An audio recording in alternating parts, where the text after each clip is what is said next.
Good morning India. जीवन में जब लंबा स्ट्रगल हो तो क्या करनी चाहिए? बहुत अच्छा सवाल है। स्ट्रगल कब तक रहता है, कितना दिन तक चलता है, ये आपके हाथ में नहीं है। आपके हाथ में सिर्फ कर्म है। गीता में भगवान श्री कृष्ण ने अर्जुन को बोला, हे अर्जुन,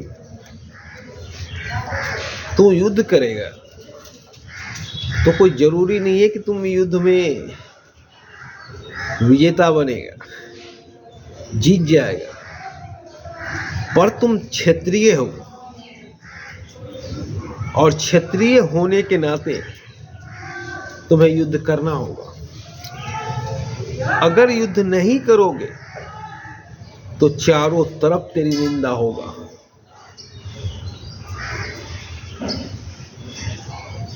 चारों तरफ तेरी थू-थू होगा।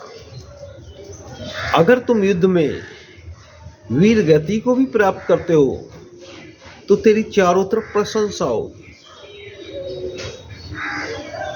तो आप अगर स्टूडेंट है तो स्टडी कीजिए। होना ना होना ये आपके हाथ में नहीं है। आपके हाथ में सिर्फ एग्जाम है, परिणाम नहीं है। परिणाम ऊपर वाले के हाथ में है। तो आप कर्म कीजिए, फल की चिंता मत कीजिए। बहुत ऐसे शख्स हुए जिनका स्ट्रगल इतना लंबा चला कि मरने के बाद सफलता प्राप्त हुआ। हॉलैंड का एक पेंटर जिनका नाम विसेंट वान गो था,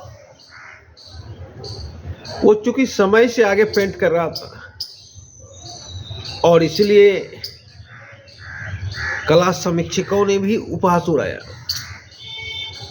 और कला मित्रों ने भी उन्हें कोई स्थान नहीं दिया और उनका पेंटिंग बिकता नहीं था। पर दिन रात पेंटिंग में वो लगे रहते थे।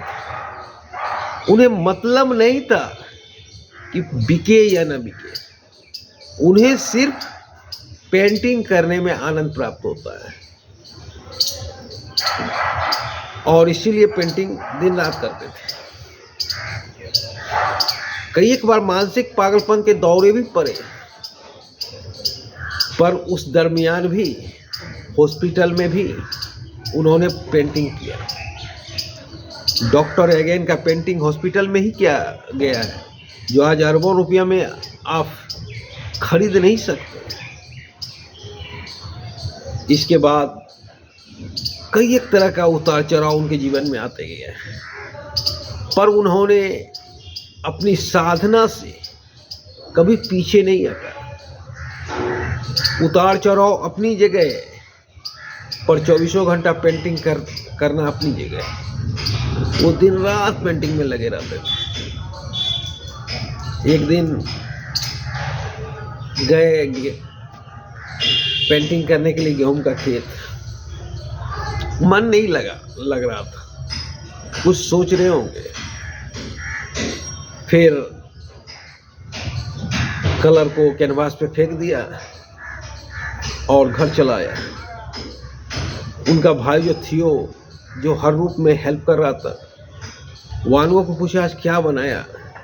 बोला, आज मन नहीं लग रहा था। थियो गया पेंटिंग देखने के लिए। थियो ने देखा कि ढेर सारा कौवा उड़ रहा है। कलर जो फेंका था कौवा बन गया था। थियो दौड़े दौड़े आया, बोला, आज तो तुमने गजब कर दिया। गेहूं के खेत में कौवा, बहुत अच्छा।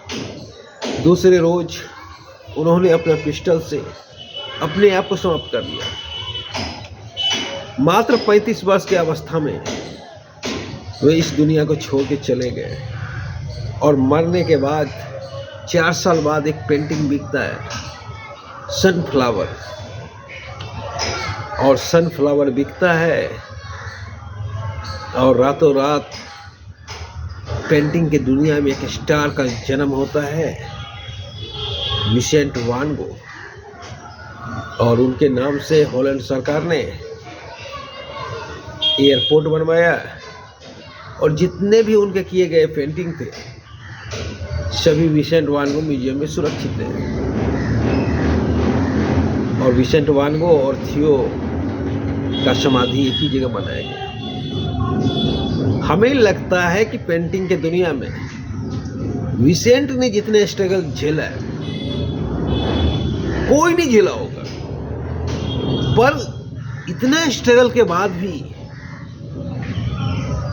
वो पेंटिंग करने के लिए पागलपन थे।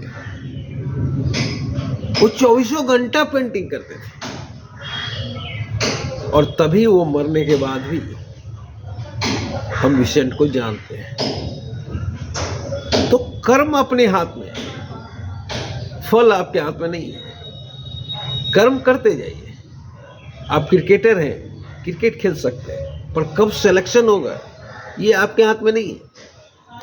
आप यूपीएससी का तैयारी कर रहे हैं, यूपीएससी का तैयारी कर सकते हैं, पर कब सिलेक्शन होगा ये आपके हाथ में नहीं है। बहुत ऐसे बच्चे हैं जो 2-3 बार इंटरव्यू से लौट आते हैं, इंटरव्यू में ही अरंगा लग जाता है, कभी 1 नंबर के लिए, कभी आधा नंबर के लिए। तो आप जो हैं, आप अपने कर्म में 100% दीजिए। मैं भी स्ट्रगल कर रहा हूँ, कई एक साल से वीडियो बना रहा हूँ, पर सफलता हाथ नहीं लग रहा है। पर अगर मैं स्ट्रगल से पीछे हट जाऊं तब तो कभी लगेगा ही नहीं, इस बात की पुष्टि हो जाएगी। तो इस बात की पुष्टि ना हो इसलिए लगे रहिए, और कभी न कभी जीवन में सफलता हाथ लगेगा। जीवन है, उसमें उतार चढ़ाव होता ही है, इसमें टेंशन लेने वाली कोई बात नहीं है। पर कर्म हमारे हाथ में है, फल हमारे हाथ में नहीं है। और कर्म हम कर रहे हैं, अब फल नहीं मिल रहा है, तो इसके लिए भी अपने आप को दोषी नहीं ठहराए, क्योंकि अपने आप को दोषी ठहराना कहीं से वाजिब नहीं है। आप बहुत स्ट्रगल कर रहे हो, आपको सफलता नहीं हाथ लग रहा है, और जब आप अपने आप को दोषी ठहराओगे तो आप फ्रस्ट्रेशन में चले जाओगे, डिप्रेशन में चले जाओगे, और हो सकता है वहाँ आप अपने आप को खत्म कर लें। तो कभी अपने आप को दोषी न ठहराइए, पर हाँ, अपनी मेहनत अपने फील्ड में 100% दीजिए। धन्यवाद।